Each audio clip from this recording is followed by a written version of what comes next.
할렐루야. 오늘 오후 예배 오신 여러분 환영합니다. 아멘. 자, 오늘도 우리가 하나님께 찬양 드리고 귀하게 하나님 앞에 예배 드릴 텐데요. 이 예배 가운데 주님 임재하시고 우리 안에 거룩한 하나님의 영이 임하는 그런 계기가 될 수 있기를 간절히 축복합니다. 자, 우리 첫 찬양 하나님께 올려드릴까요? 하나님 어린 양 독생자 예수, 주님을 고백하는 찬양으로 하나님께 올려드리겠습니다.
아멘.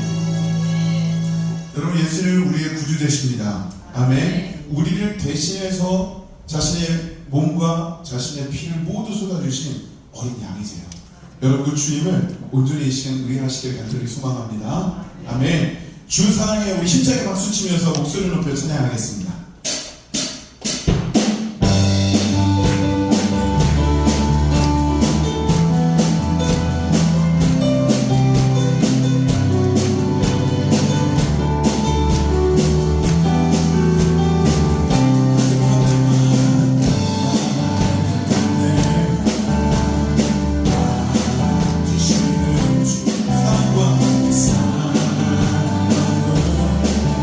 우리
한숨만 남기고 반복된 실패 속 지쳐갈 때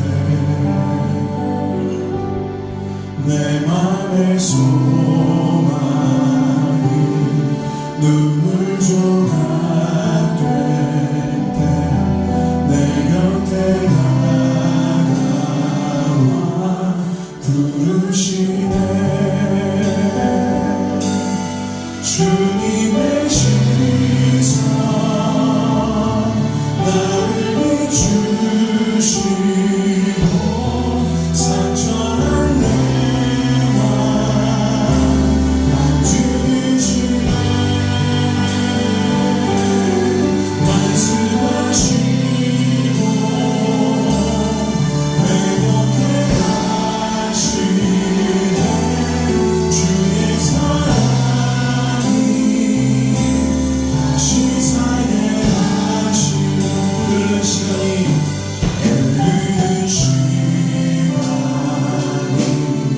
한숨만 남기고 반복된 심폐 속 지쳐갈 때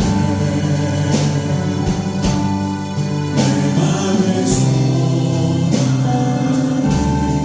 눈물 조각 될 때 곁에 다가와 부르시네.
말씀은 데살로니가후서 2장 3절 말씀입니다.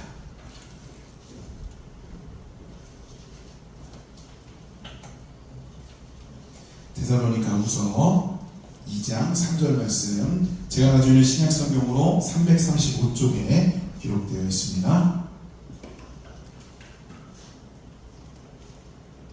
데살로니가후서 2장 3절 말씀. 자, 앞에 스크린에도 펼쳐져 있고요. 자, 이제 다 찾으셨죠? 함께 한 목소리로 봉독하겠습니다. 누가 어떻게 하여도 너희가 미혹되지 말라. 먼저 배교하는 일이 있고 저 불법의 사람 곧 멸망의 아들이 나타나기 전에는 그날이 이르지 아니하리니. 아멘. 할렐루야. 여러분, 오늘 본문의 말씀은요, 사도 바울이 데살로니가 교회 성도들에게 경계의 말씀을 던지고 있어요. 근데 그 경계가 무슨 경계냐면 미혹의 영을 조심해라 라는 말입니다. 자, 오늘 우리가 3절을 봉독했잖아요. 1절과 2절을 봉독하시면 이렇게 나오겠습니다. 우리 주 예수 그리스도의 강림하심과 우리가 그 앞에 모임에 관하여 영으로나 또는 말로나 또는 우리에게서 받았다 하는 편지로나 주의 날이 이르렀다고 해서 쉽게 마음이 흔들리거나 두려워하거나 하지 말아야 할 것이다. 아멘. 자, 여기 분명히 바울은 데살로니가 성도들한테 뭐라고 얘기하냐면 두려워하지 마라, 흔들리지 마라, 이렇게 얘기하고 있다는 거예요. 자, 바울이 이렇게 얘기했다는 건 무슨 뜻이냐면 그 데살로니가 교회 안에 두려워할 만한 것, 흔들릴 만한 것들이 분명히 존재했다는 거예요. 그러니까 바울은 의미 없이 그냥 막 아무 말이나 하는 사람이 아니라 정말 그 공동체 안에 필요한 이야기를 하는 거죠. 그 공동체에 문제가 생긴 것들을 해결하기 위해서, 그 공동체에 가장 영적인 하나님의 그 맥이 흐르게 하기 위해서 바울은 정말 정제되어 있는 언어로 그들에게 편지를 써내려가고 혹은 말씀을 증거했다는 거예요. 두려워하지 말라, 흔들리지도 말라. 자, 그런데 이들이 두려워하고 흔들릴 수밖에 없는 이유가 뭐냐면 이 당시 데살로니가 교회 안에 미혹의 영이 가득했다는 겁니다. 자, 오늘 우리가 읽었던 이 본문을 다시 한번 볼게요. 자, 3절에 누가 어떻게 하여도 너희가 미혹되지 말라.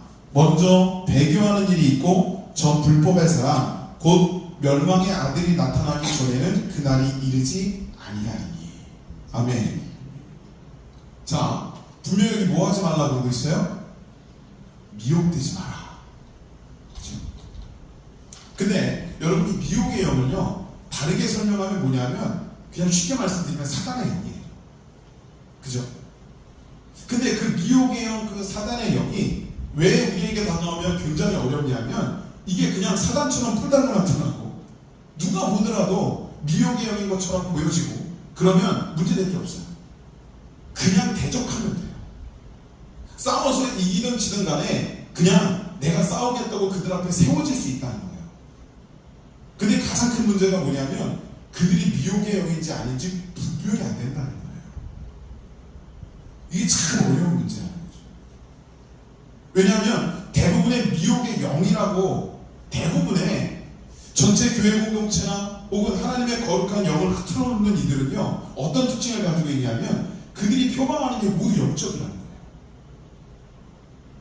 예를 들어서 이들이 막 하나님을 배격하는 것으로 말한다? 그게 아니라는 거예요. 하나님의 뜻을 얘기해요. 서로 미워하도록 한다? 아니라는 거예요. 예수 그리스도의 사랑을 얘기해요. 하나님의 말씀에서 벗어난 것도 아니고 하나님의 말씀 안에서 모든 것을 이야기하려고 그래요. 자, 이러다 보니까 이게 분별하기가 쉽지가 않아요. 이게 누가 미혹의 영인지 가만히 듣다 보면 이거 다 옳은 말이고 가만히 듣다 보면 이거 다 영적인 말인데, 근데요, 여러분, 그 미혹의 영을 분명히 분별할 수 있는 딱 한 가지 방법이 있어요. 그게 뭐냐면 분열을 조장하느냐를 보면 돼요. 아무리 예수의 사랑을 표방하고 아무리 하나님의 말씀으로 이야기하더라도, 아무리 교회 안에서 선한 의식으로 이야기하는 것 같아도 그 사람의 말과 그 사람의 행동이 교회를 분열시키고 깨뜨리고 있다면 여러분, 그건 미혹의 영이에요. 참 어렵죠, 그죠? 근데 제가 그 아는 어떤 목사님이 그 감리교 내에 분쟁 조정위원회 그런 게 있더라고요. 사실 이 교계에서 얼마나 서로 분쟁이 많으면 이런 부서가 생겼는지 모르겠어요. 근데 그 부서에서 일을 하시는데 그분이 무슨 말을 하느냐면 교회 안에서도 그렇게 분쟁이 많대요. 그렇게 서로 부딪히고 싸우고 교회 대 교회가 서로 막 손자하고 교단법으로 안 되니까 막 사회법에 제소해서 막 법정에 나가기도 하고 이런 일이 벌어진다는 거예요. 정말 안타깝다고 이야기하면서 근데 그분이 저한테 무슨 말을 하냐면 근데 이 교회 내에서 믿음의 공동체 안에서의 이 분쟁과 싸움은 옳고 그름의 싸움이 아니에요. 옳고 그름, 뭔가 온전한 게 있으면 잘못된 것이 있고 그래서 그 잘못된 것이 공격받고 이렇게 서로 싸우는 그런 문제여야 이게 해결이 쉬운데 그러지가 않다는 거예요. 교회 안에서의 분쟁은 옳음과 바름의 문제예요. 이쪽도 옳고 이쪽도 바라요. 삼자 대면을 시켜봐도 잘못된 게 아무것도 없다는 거예요. 모두가 다 교회를 사랑하고 모두가 다 하나님의 영광을 위해 서고 모두가 다 그렇게 얘기하는데 근데 부딪혀요. 여러분 오늘 11시 예배 때도 여러분 우리가 그 유대인 개종자들과 이방인 개종자들 얘기했잖아요. 그죠? 어느 쪽이 잘못한 걸까요? 뭐 우리가 보면 그 유대인들이 뭔가 문제가 있지 않습니까? 그럴지 몰라요. 하지만 여러분 잘 생각해 보세요. 유대인들 입장에서 본다면 이 사람들이 잘못한 게 아니에요. 하나님께서 선택한 민족이고 선택해서 하나님께 쓰신 민족이고 그래서 지금까지 그들을 이끌어 주셨다.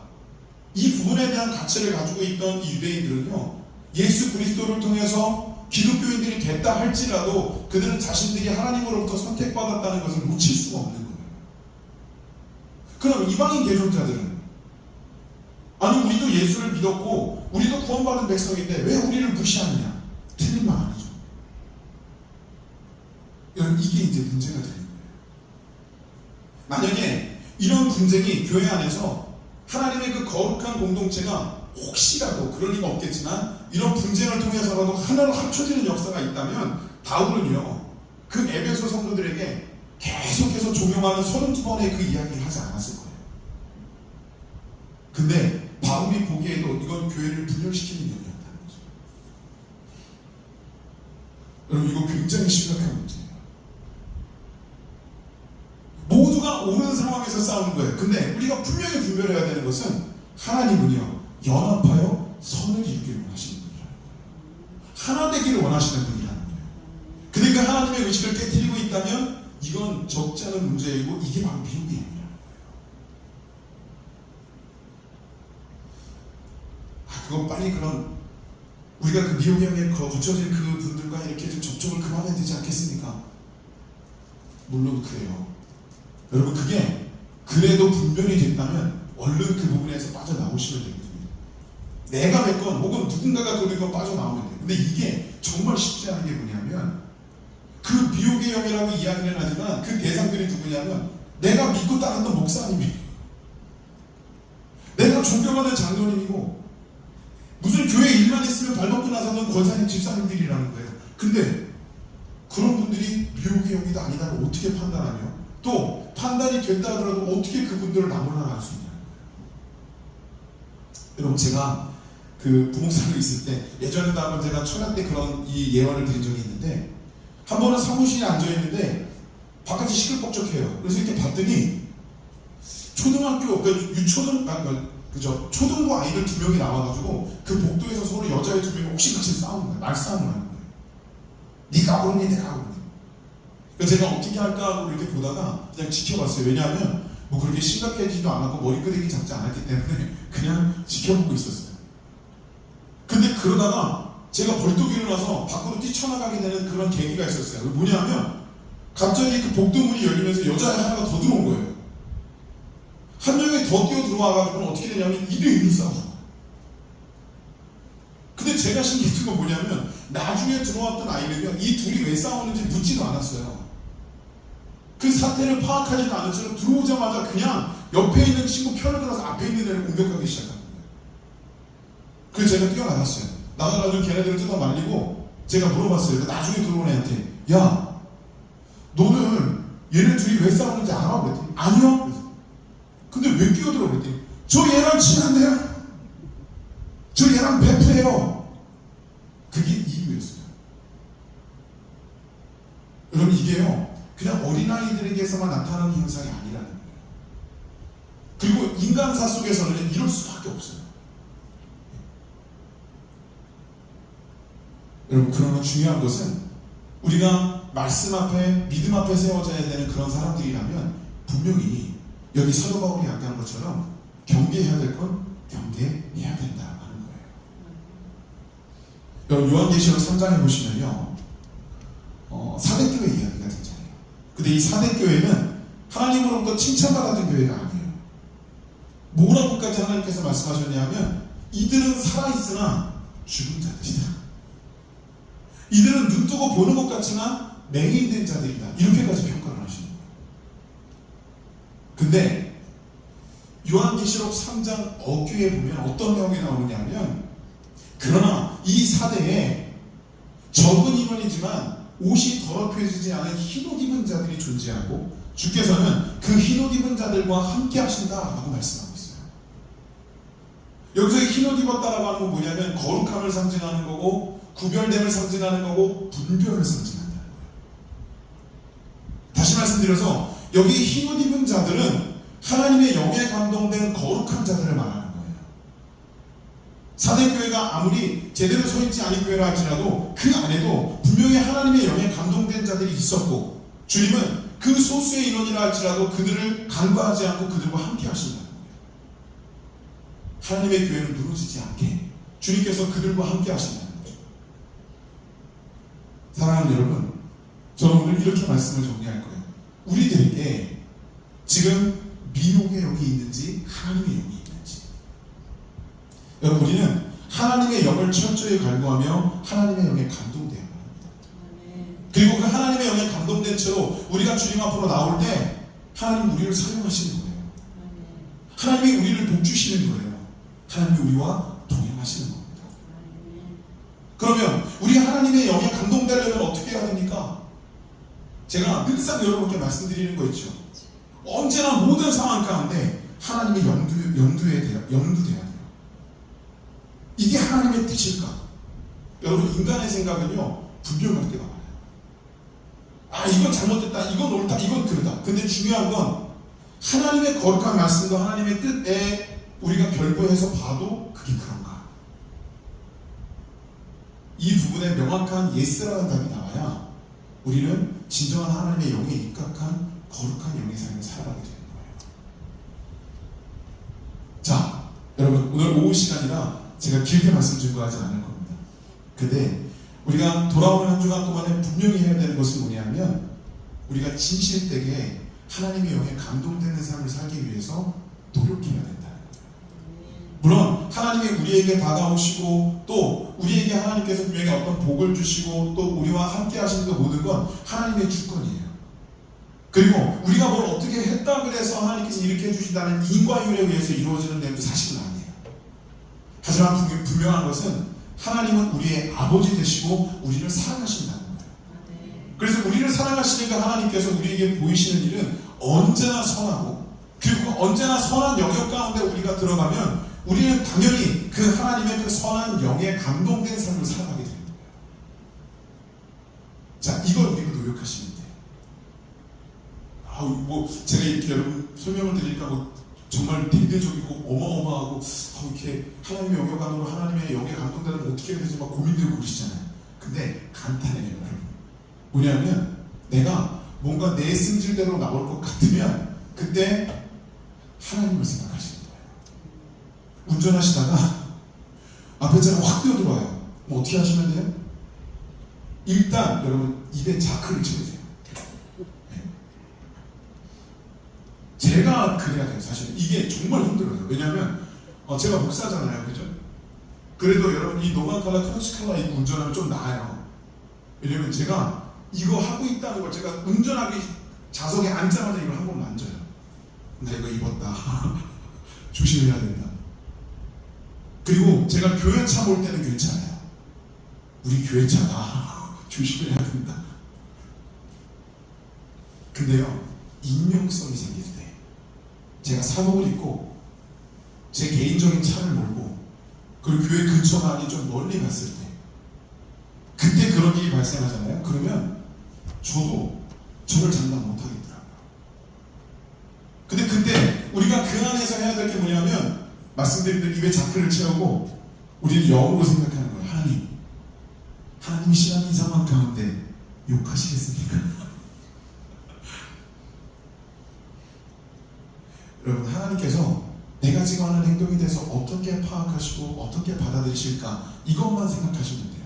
그러면 저와 여러분은 충분히 매 순간순간 하나님의 영에 감동된 삶을 살 수 있어요. 내가 행동하려 하는 것, 내가 생각하고 내가 결단하고 내가 하려고 하는 그 모든 것들이 하나님이 보시기에 어떨까를 여러분 꼭 깊이 있게 생각하시면서 한 주간을 살아보시길 간절히 소망합니다. 당연히 목사님 교회 와서 예배드리고 교회에서 사역할 때는 그렇게 하고 있어요. 근데 제가 여러분께 말씀드리고 싶은 건 교회에서 하는 건 기본이에요. 교회에서 하시는 건 기본이고 저 문 밖에 나가셨을 때 세상 사람들과 어쩔 수 없이 섞여 살아가는 그 가운데 여러분들이 과연 하나님의 영에 감동되기 위한 어떤 모습을 여러분 스스로가 가져야 될 것인가. 자, 이걸 한 주간 동안 나름 영적인 고민으로 품고 살아가 보시라는 거예요. 아멘이시죠? 그러면 하나님은 분명히 답을 주세요. 적어도 하나님 방식대로 살고 싶어요, 하나님의 영에 감동되고 싶어요 라고 기도하면서 나가는데 하나님께서 우리를 아니야, 나는 너에게 감동 주고 싶지 않아, 내 영에 감동 주고 싶지 않아, 너는 그냥 네 원하는 대로 살아, 이렇게 하시는 하나님 아니시거든요.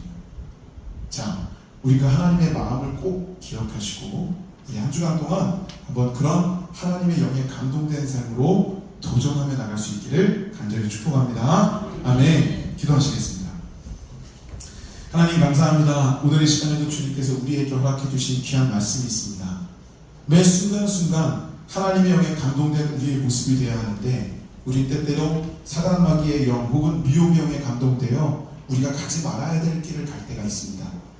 하지만 우리가 이 시간 말씀을 통하여 이 예배를 통하여 하나님의 영에 감동되어 주님의 뜻을 이루며 살아가고자 하는 우리의 결단과 의지를 불태웁니다. 하나님께서 우리를 붙잡아 주시고 주님께서 우리를 인도하여 주시옵소서. 이 시간과 함께 하신 하나님 기대하며 예수님의 이름으로 기도드렸습니다. 아멘. 광고 말씀은 주보를 좀 참조해 주시기를 바랍니다. 특별히 이번 돌아오는 주 금요 신약기도회는 월삭기도회입니다. 벌써 9월 월삭이에요. 여러분 위해서 제가 부족하지만 안수기도 하겠습니다. 이렇게 참여하셔서 9월 한 달을 기도로 열어가시길 바랍니다. 그리고 돌아오는 주일 9월 8일입니다. 주일 오후 예배 후에는 기획위원회로 잠시 모이겠습니다. 후반기 기획이나 또 임원회의를 위해서 함께 모이는 모임이니까요. 우리 기획위원들께서는 기도하시면서 함께 참여해 주시면 좋을 것 같습니다. 그리고 미리 광고를 드리자면 15일부터 추석 연휴잖아요. 그죠? 사실 믿지 않는 분들은 꽤 긴 연휴이더라고요. 근데 참 안타까운 것이 주일이었습니다. 15일부터 시작되는 그 연휴인데 교회의 모든 예배는 정상적으로 드립니다. 그렇다고 여러분 절대로 고향 내려가시면 안 되고 절대로 빠지시면 안 되고 명절이라도 그러시면 안 되고 그런 말씀이 아니에요. 제가 여러분 교회를 지키겠다는 소리입니다. 제가 교회 안에서 모든 예배를 정상화하고 예배를 인도할 건데요. 혹시라도 어디 외부에 가시지 않는 분들은 또 함께 예배하고자 하시는 분들은 오셔서 함께 예배에 참여해 주시면 좋을 것 같습니다. 새벽 예배, 수요 예배, 주일 예배 모두 정상적으로 드려집니다. 기억해 주시길 바랍니다. 광고 말씀은 이대로 좀 다 숙지해 주시면 좋을 것 같고요. 우리 찬양곡하고 오늘 이 말씀을 좀 기억하면서 하나님 앞에 잠시 동안 기도하는 시간 갖고 제가 축도하고 우리 예배 마치겠습니다. 주의 음성을 내가 들으니 우리 찬양 1절만 우리 간절히 찬양하시고 함께 기도하도록 하겠습니다.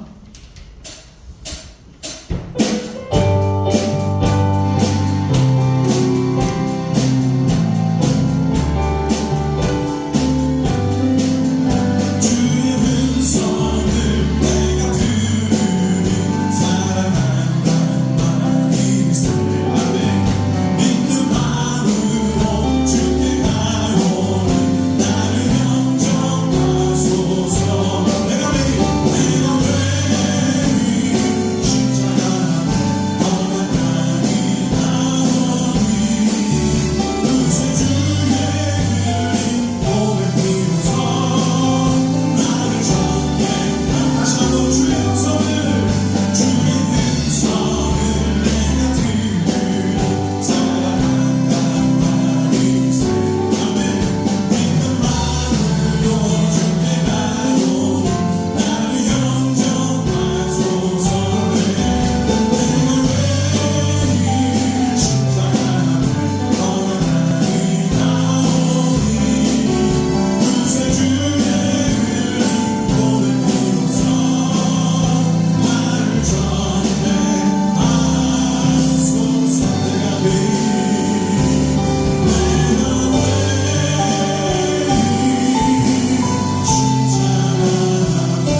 이제는 우리 구주 예수 그리스도의 은혜와 성부 하나님의 그 만극하신 사랑과 성령님의 감동감화 역사하심이 오늘 우리가 드려진 예배를 통하여 하나님의 거룩한 뜻을 따라 하나님의 영에 감동된 삶을 살기 위해 몸부림쳐야 될 우리의 모든 영등포의 각각 지체들 머리머리 위에, 그리고 이들이 살아내야 될 한 주간의 삶 위에 이제부터 영원토록 함께 하시기를 간절히 축원하옵나이다. 아멘.